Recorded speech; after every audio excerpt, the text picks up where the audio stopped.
I get a lot of questions all the time about what exactly is a jailhouse Christian.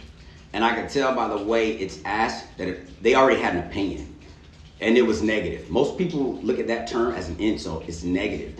But here's the reason why. And it's our own fault.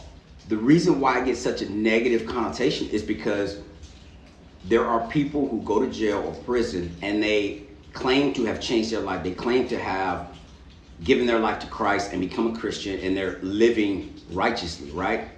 But then as soon as they walk out those doors, whether it's 3 years from now or 20 years from now, as soon as they walk out those doors and they're free, they forget all about the Bible, they forget all about Christ, they forget all about trying to live a Christian life. It's fake. It's a performance at the end of the day. It's a performance that gets people outside of the prison walls to believe that you are a changed person and to believe in you. And a lot of times it's done to elicit help. And I'm not going to sit here and tell you that it doesn't happen a lot, because it does. I've seen it with my own eyes. But here's what a real jailhouse Christian is.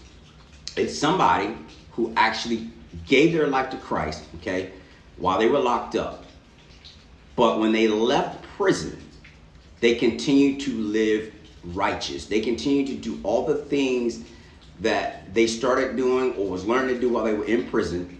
Okay, they brought that out to the streets with them, and they use that as a testimony, and they do that to better advance the kingdom of God.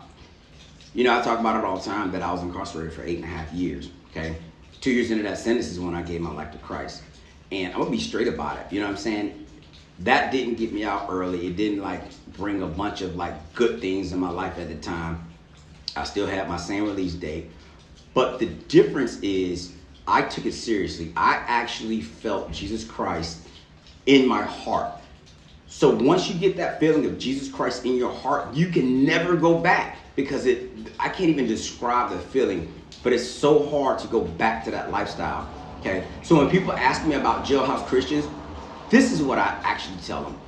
It's not about where you find God, because plenty of men have found him in a jail. Plenty of the disciples ended up in jail. But a lot of people who found their life in jail, they grew up in the church, okay? And then had some things go wrong and they ended up in jail. And a lot of times, just being in that environment and just God setting you aside so he can get your attention is what actually gets your attention. And that's what got my attention. But I will say this. If you've ever been in prison, been called a jailhouse Christian, or if you found Christ somewhere else odd, okay, and you're still trying to walk with him years later, and you're doing what you're supposed to do, and you're working, you're leading your family, you're keeping your word, you're not allowing anybody's cynicism to take advantage of you and make you think a certain way. You're not the guy that's doing this for a certain type of blessing. You're doing it because you actually love Christ. That's the true definition of a jailhouse Christian. But you know what? Even better, let's just remove the jailhouse and call it a Christian.